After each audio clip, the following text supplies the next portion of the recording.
If you work in quality control at a candy factory, you know strict safety regulations come with the job. It's why you partner with Grainger. Grainger helps you find the high-quality and compliant products your business needs to inspect, detect, and help correct issues. And the sweetest part is, everyone gets a product that's as safe to eat as it is delicious. Call 1-800-GRAINGER, click Grainger.com, or just stop by. Grainger, for the ones who get it done. Hey, warmer from below! Welcome to lovely Las Vegas for Coach Coast Hoops with myself, Greg Hoops Peterson, now part of the VSiN Family Podcast. We've got an excellent podcast for you.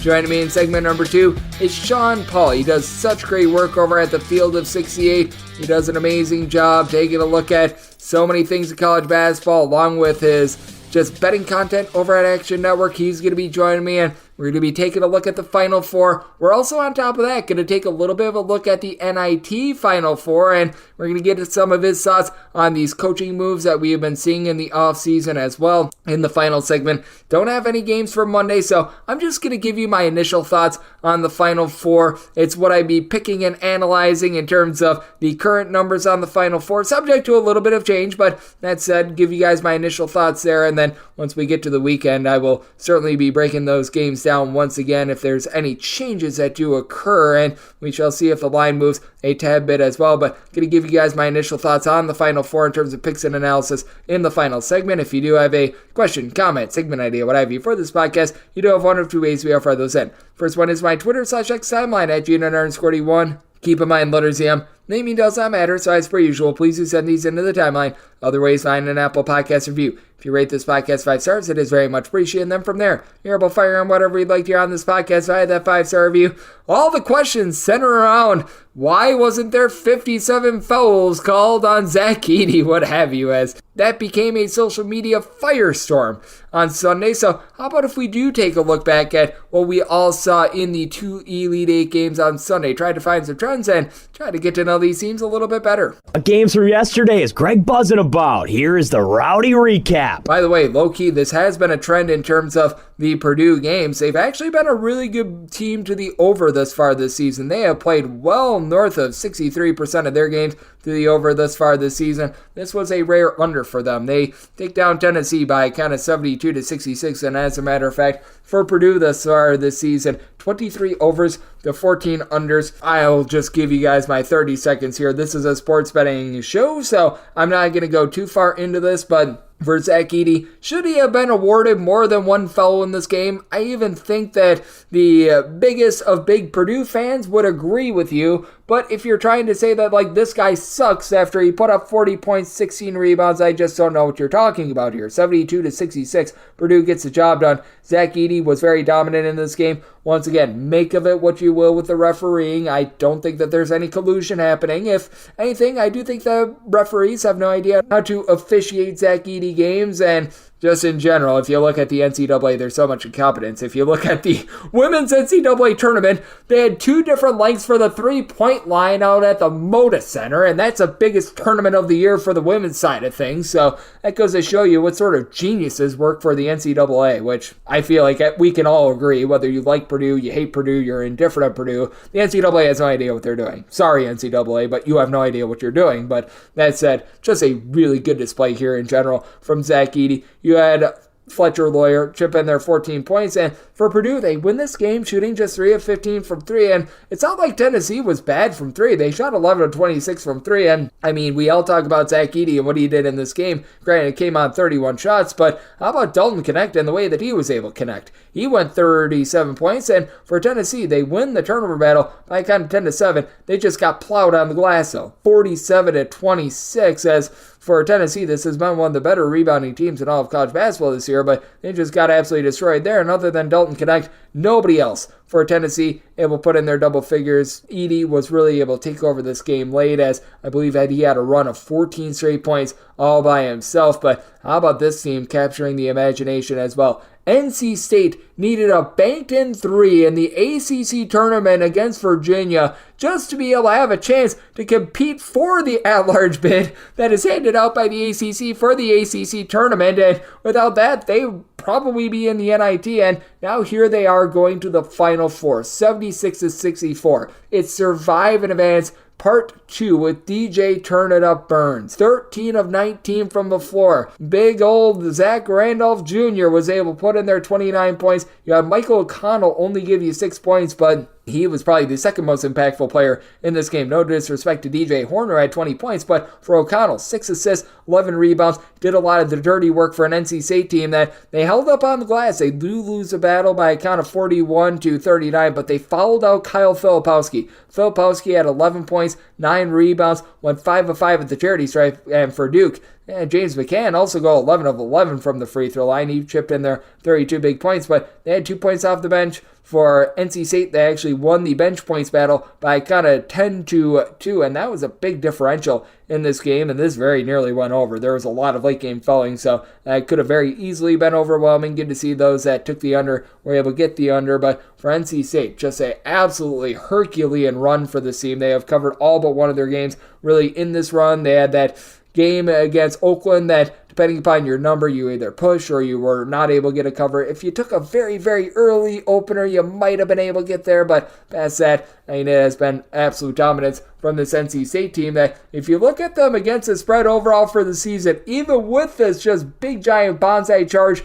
of a run against the spread, they're still just sitting there at 20-19-1 against the spread, which I do find that to be a little bit hilarious. But if you're looking trend-wise at what we're getting in college basketball thus far this season, it has been very much a year of favorites. We saw one favorite, one underdog be able to get the job done in the Elite Eight, but overall for this college basketball season, it has been favorites hitting at about 50.7% against the spread. We've seen 2,876 overs, 2,776 unders, with 2 unders hitting on Sunday, so the under is hitting at just 49.1% overall. But if you look at all tournaments across the last 7 days, we have seen things be very underwhelming. 17 unders to just 8 overs, with the favorites going 13-12 against the spread in the last 7 days. So that's what we're seeing in college basketball right now, and that's what we all got on Sunday. Hopefully, regardless of who you were rooting for on Sunday, that you did have a good Easter Sunday, and it's always good to be joined by this man, Sean Paul. He does great work over at the Field of 68 and Action Network. He's joining me next to break down the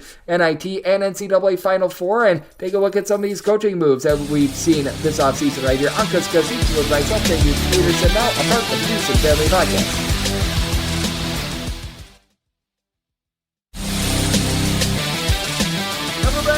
Las Vegas with myself, Greg Peterson, now part of the Beeson Family Podcast, and it is always a pleasure to get this man aboard. Sean Paul, he does such good work taking a look at this great game of college basketball, doing the mid-major show over at the Field of 68. On top of that, I know that he's been doing amazing work over at Action Network all season long, helping us make some money on these college basketball games. He has been dialed in what we've been seeing all season, and taking a look forward to next year with all the coaching hires that we're seeing. You're able to follow him on Twitter/X over at Sean Paul CBB. That is SEAN on Sean. And Sean, always a pleasure, my friend. Thank you. I'm glad to be here. Glad to have you aboard, Sean. And Sean, it has been a very interesting last few weeks in college basketball that has landed us with a Final Four in which 2 teams were very much to be expected, with Purdue and UConn being able to make the Final Four. Alabama, a little bit of a surprise at NC State, a team that had lost 10 out of their last 14 regular season games. They completed another shock. Just how do you take a look at this Final Four, and how do you take a look at these 2 matchups? I think you could see a different level with UConn and Purdue that you didn't quite see with Houston on the offensive end, to make you believe that those were the 2 best teams in college basketball all season. Obviously, we came in with Duke and Kansas being the 1 and 2 for most people, but UConn and Purdue, they've just done an outstanding job. You get a lot of returning talent with those 2. UConn lost some pieces, but obviously Donovan Clingan and Tristan Newton, those guys are coming back this year after winning a national title. And then Purdue coming off a tough loss in the NCAA tournament to Fairleigh Dickinson. They're trying to pull a Virginia. Purdue will draw NC State, who came out of nowhere to make this run. And then you have UConn against Alabama. Alabama, obviously, that's an interesting one because coming into the tournament, they were one of the coldest teams in the country. I don't think anybody really saw them getting to this point. They've gotten a lot more buy-in on the defensive end starting in the second half of that North Carolina game. They changed things around. I think Nate Oates really outcoached Hubert Davis in that one. Him sagging off of Seth Trimble and Elliot Cadeau really changed what he did, and that led to putting Jalen Withers in the lineup. and obviously he took a terrible shot late in that game. But when you have some guys that can run the floor and score the way Alabama can with Mark Sears, Aaron Estrada, Rylan Griffin, and what Jared Stevenson provided in the win over Clemson was huge to come back in that one.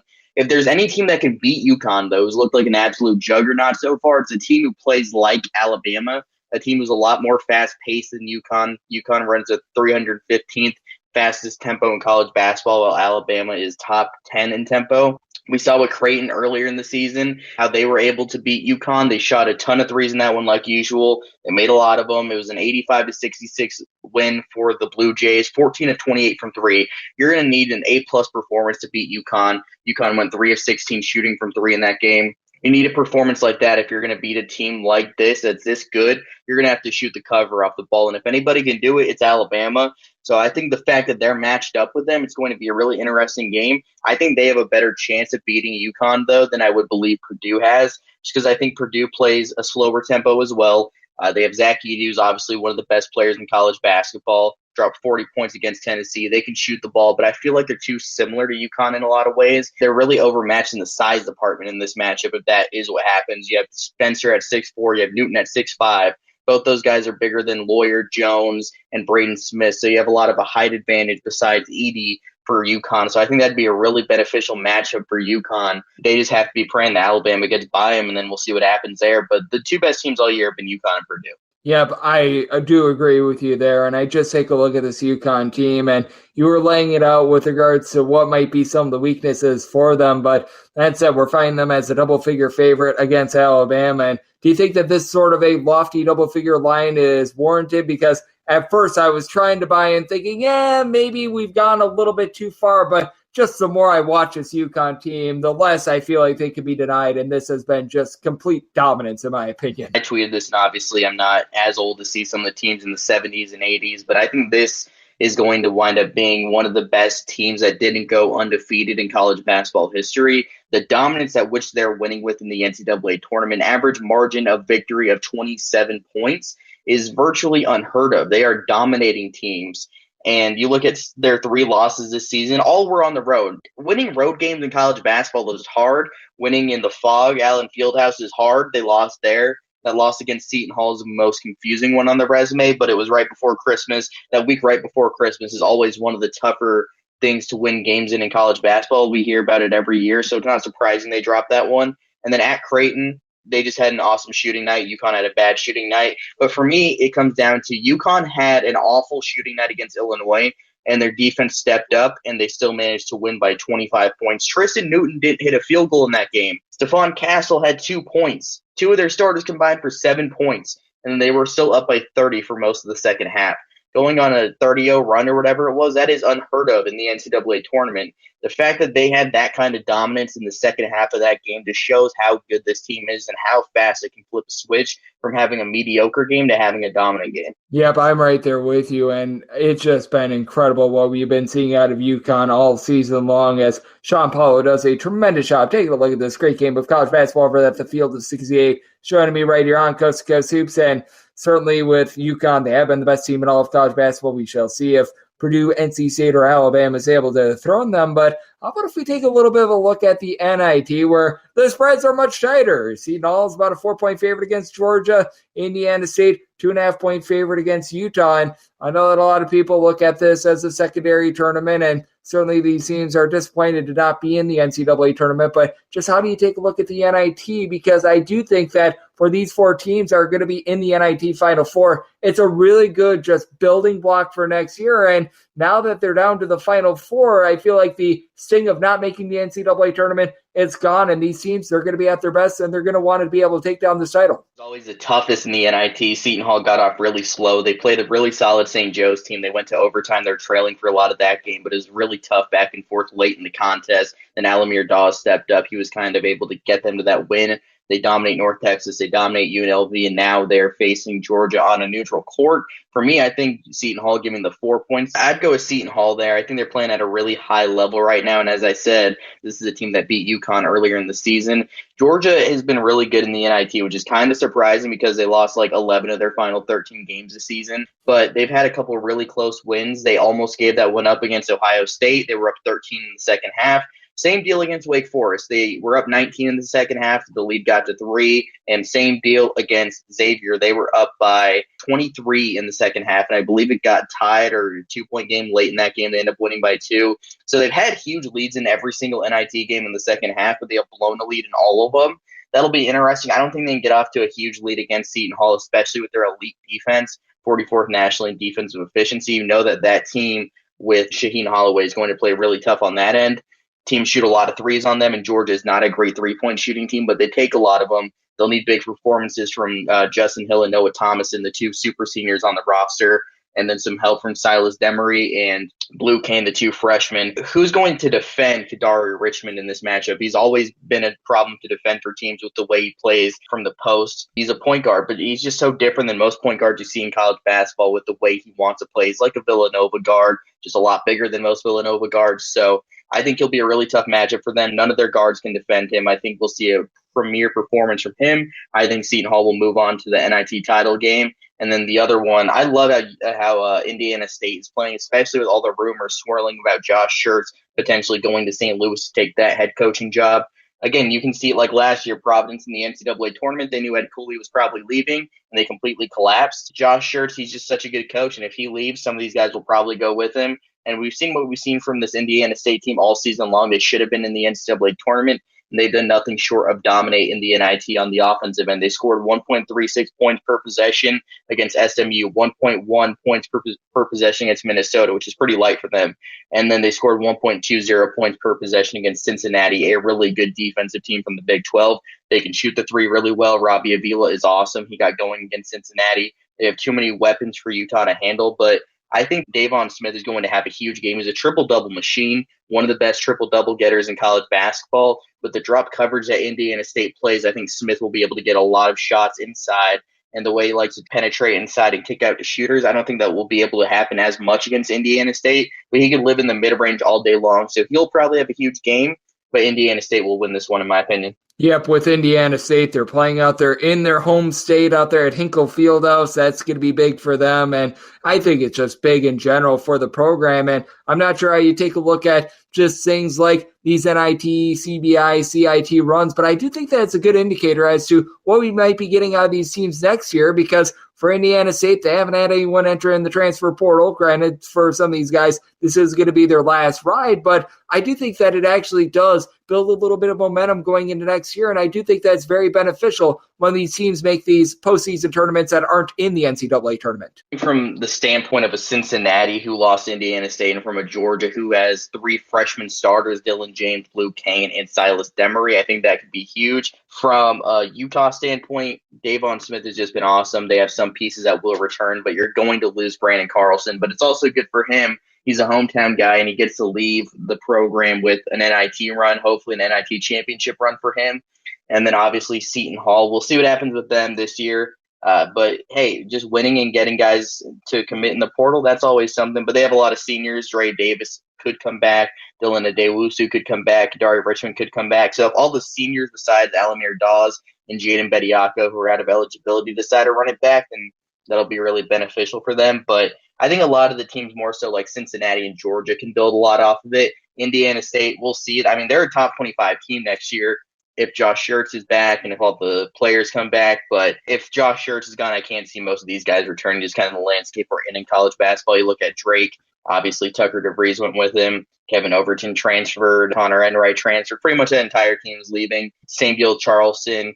Ante Brizovic left. Ben Burnham left. James Scott and Rain Smith have already followed Pat Kelsey to Louisville. So it'll probably lead to a mass exodus in Terre Haute if Schertz is leaving there for St. Louis. But if he's not, then it'll be a really stacked team next year. I do think that these teams, they're really building up some momentum, and I love to see it, especially for a program like Indiana State that would have much preferred to see them over Virginia. That's for sure, as we always preferred to see this man. Sean Paul, he does great work over at the Field of 68. He's joining me. And I'm so glad that you brought up some of the names that you did, like Drake, who they do lose their coach, and Darren DeVries. Tucker is going to be going along with them. And I take a look at this current coaching cycle, which, I mean, that has been very much in force the last few weeks. Well, many people, including myself, have been very involved in the NCAA tournament. There's been a lot of schools that have been knocked out that they've been making some off-season moves. What have you made out of the coaching carousel thus far, and are there any moves that you really, really like, / is there one or two that made you scratch your head a little bit? Interesting so far, especially seeing how the Louisville search went.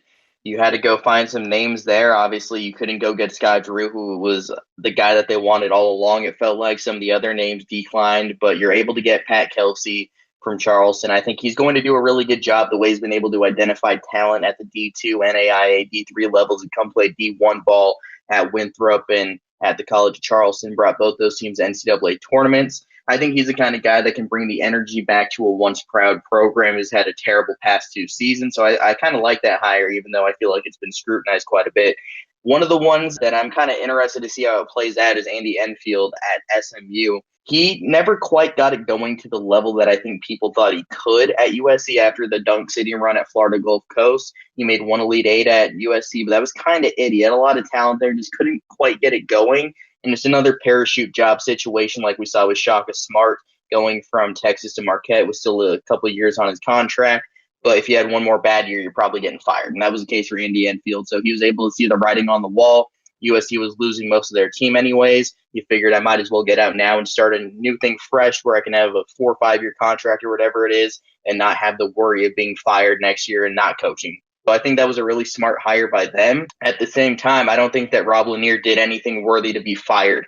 If you're going to get a guy at SMU that was an Eric Musselman caliber of guy, and you could get that, then I would have been okay with it. But I don't think Andy Enfield is good enough to warrant firing Rob Lanier after winning 20-plus games and taking SMU to the NIT. I get wanting to start things fresh, going to the ACC, going to a high major league. But I feel like they did Lanier a little bit dirty there, but I think Rice got a really good coach out of it. Scott Pera had some up and down seasons, had a couple winning seasons, but just got really bad really fast. I think that Rob Lanier is going to stabilize that program, bring some talent in to a very high academic institution there, and they're going to be able to win games when he's able to get guys through the transfer portal. I think he's done a really good job throughout his coaching career at both Georgia State and SMU, so I think he could be a fantastic hire over there for Rice, who needs a winning coach. So that's one of the ones I like the most of the cycle. Yep, I'm right there with you with Rob Lanier. I thought that he got a raw deal. Now, Andy Enfield has had success over at USC. He was able to make that Elite Eight that you pointed out, and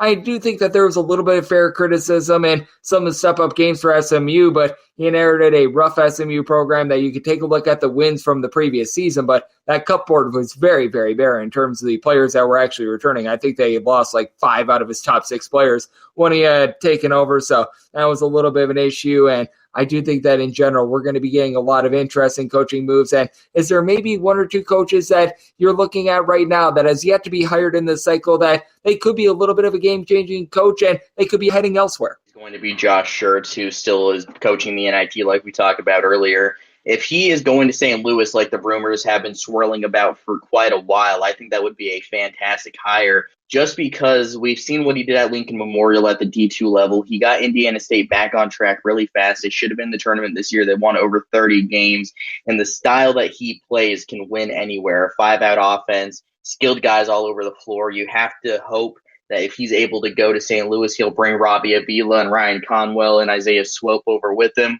If those guys come and Jason Kent, if he brings this entire starting lineup that all has eligibility left to St. Louis, you could put them in as the number 1 team in the A-10 next year. I really think that's the case. You're going to lose some pieces with Dayton if Deron Holmes is gone, and VCU will lose Sean Bairstow. So VCU is going to lose some pieces. St. Joe's is going to lose some pieces. Duquesne's losing some pieces with Day Grant. So all the teams that were in the higher echelon of the A-10, they're going to be losing some pieces. St. Louis, who has some really good resources for the A-10, if Josh Schertz comes in, brings his entire starting lineup, which I'm not going to say will happen, but I don't think it's impossible. And I think St. Louis could easily win the A-10 in their first season under Josh Schertz, and that would be awesome for a program that had such a bad season and a program that's been used to having so much success under Travis Ford previously. So if Schertz is able to come in, bring his guys, I think they'll be top 25 caliber next season. Yep, I think that would be a game-changing hire for a St. Louis team that you just expected more out of them the last few years. The last few years under Travis Ford, it was just a disaster. I think that is very fair to use that word. It just wasn't great, to say the least. And you bring in a guy like Schertz and just these two guys in general, what Andy Newman was able to do in CSUN in his first season. You're mentioning Josh Schertz, a guy that was over at Lincoln Memorial a few seasons ago. These guys at the D2 level, they can coach. We've been seeing a lot of guys being able to trickle upward and be able to have an instant impact. So going to be very interesting to see if more of these guys can get an opportunity moving forward. And we always make sure to give as many opportunities as possible on this podcast as Sean, because Sean Pauly does such amazing work taking a look at this great game of college basketball. Going to give you the floor here. Let the good people at home know it's all on tap for you and how people are able to follow along on social media and other platforms. Twitter at Sean Paul CBB. I'm dipping into the MLB stuff a little bit this year for action, so you'll see some of that stuff from me. Yeah, there we go. Yankees 4-0, great start for my team over there in New York, but a lot of college basketball stuff, still a lot of portal stuff. You'll be seeing all kinds of content from me, so make sure you follow at Sean Paul CBB. You'll get a very regular rant on people who hate on Zach Edey, because I think that's the dumbest thing that I've ever seen. Purdue plays, you're required to get at least 10 tweets from me about how dumb people are that they think Zach Edey is just 7'4" and doesn't know how to play basketball. So you can find that there. Yep, and that just goes to show that people in this world, they cannot have a rational thought. Certainly, he probably should have been called for more than one foul in that game against Tennessee. I don't think that there's anything off base there, but anyone looking at a guy scoring 40 points and 16 rebounds in a game and calling him a bum, I don't know what to tell you. So there's that. And I do agree with you, Sean. It is dominance that we saw out of Zach Edey, and it's always dominance whenever Sean joins his podcast. He does such a tremendous job taking a look at this great game that we all know and love. So big thanks to him for joining me on Coast to Coast Hoops, now a part of the VSiN Family Podcast. And coming next, Final Four isn't until Saturday, but we've got the opening lines up right now. I'll give you guys my initial thoughts on these Final Four lines as we do hit some bank shots.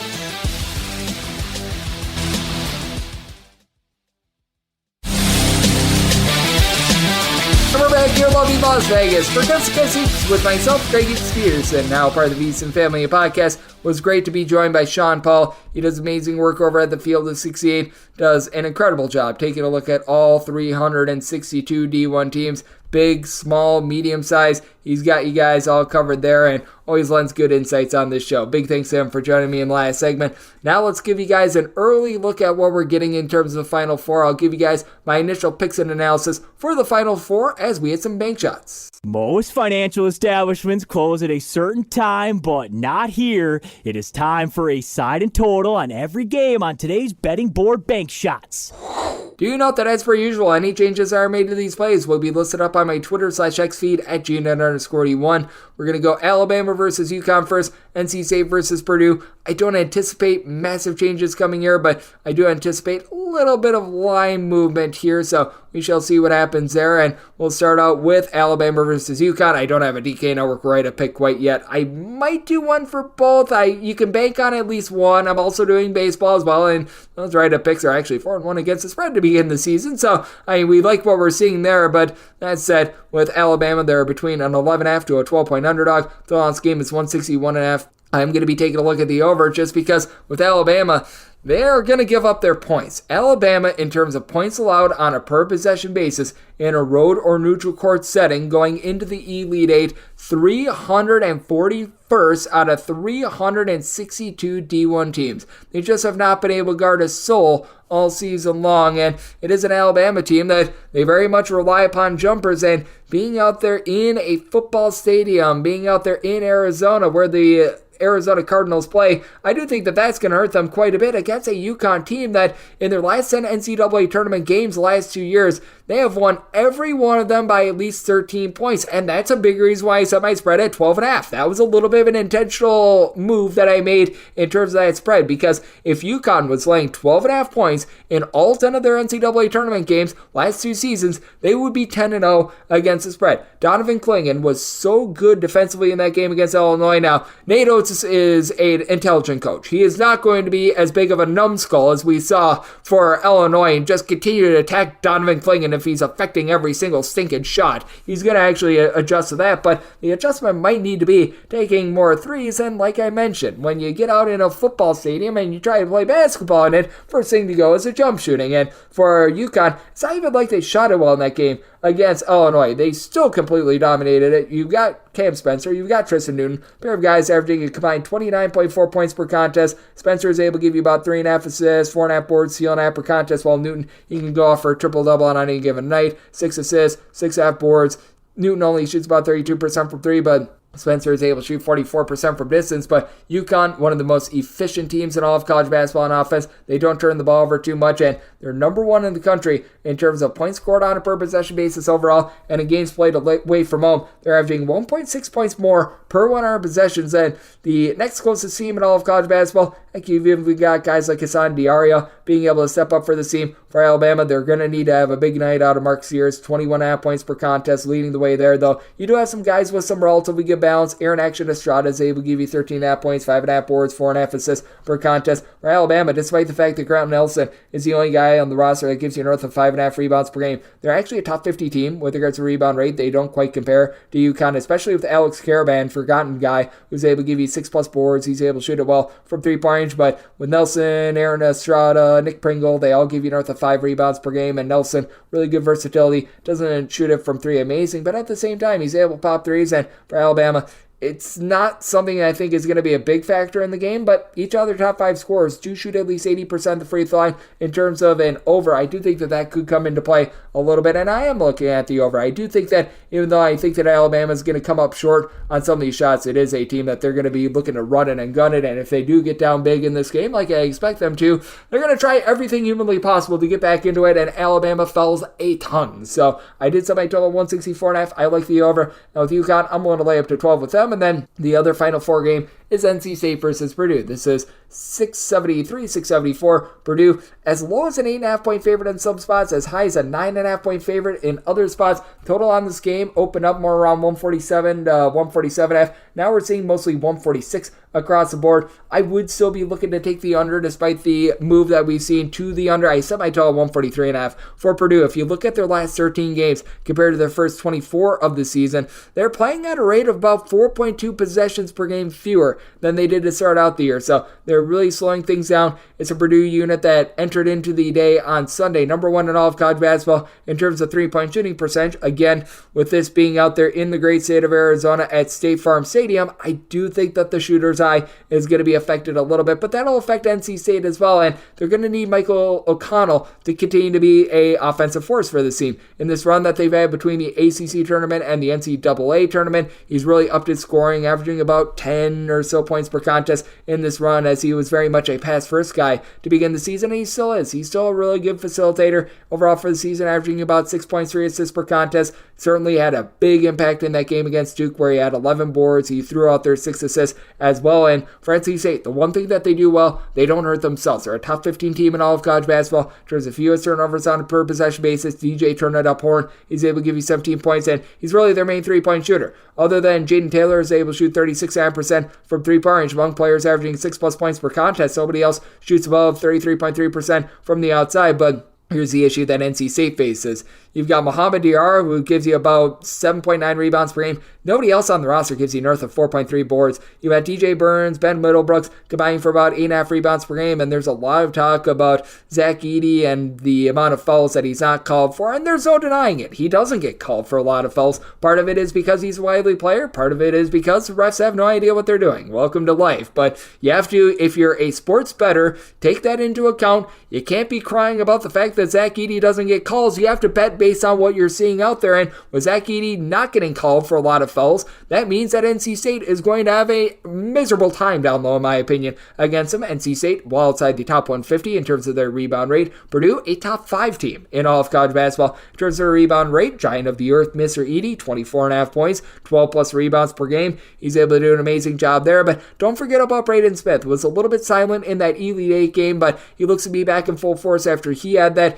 injury that he suffered in the Big Ten tournament. tournament. He's registering 7.5 assists, 12.5 points, shooting about 44% from three-point range, and entering into that Elite Eight game as well for Purdue. Out of their top 8 scorers, you had all but one of them shooting at least 35.7% from three-point range, all but 2 of them shooting at least 42.5% from distance as well. Once again, I do think that is going to be bogged down a little bit in this game with this being played in a facility where football is typically held. So I did set my total 143.5, looking at the under, but I do think that Purdue is able to get the job done. I set them as a 9.5 point favorite, so seeing as good as an 8.5/a 9 at current numbers, I'd be willing to lay with Purdue. Personally, I will just be, truth be told, tell you that I've yet to bet this because I do want to see a little bit of movement, because I would rather take 10 with NC State rather than lay 9, but if all I get is Purdue right around 8.5 to 9 like I'm seeing right now, I'll be willing to lay it and take a look at the under, and that will wrap things up for the Monday edition of Coast to Coast Hoops, now part of the VSiN Family Podcast. A big thanks to Sean Paul. Does great work over the field of 68. You join me in the last segment. If you do like hearing from this fine podcast, Coast to Coast Hoops, you're able to subscribe wherever your podcast, Apple Podcasts, Google Play, Spotify, Stitcher, and TuneIn. If you have a question, comment, segment idea, what have you for this podcast, you'll find them 2 ways to be able to fire those in. First one is my Twitter/X timeline at GN_41. Keep in mind, there's name does not matter, so as per usual, please just send these into the timeline. Other ways, find an Apple Podcast review. If you rate this podcast 5 stars, it is very much appreciated. From there, you're able to fire in whatever you'd like to hear on this podcast via the 5-star review. Coming at you guys every single day throughout the college basketball season. That means I'm coming at you once again tomorrow. Thank you so much for tuning in.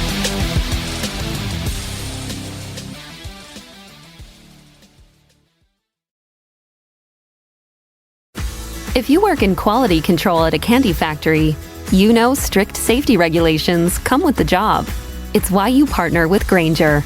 Grainger helps you find the high-quality and compliant products your business needs to inspect, detect, and help correct issues. And the sweetest part is, everyone gets a product that's as safe to eat as it is delicious. Call 1-800-GRAINGER, click Grainger.com, or just stop by. Grainger, for the ones who get it done.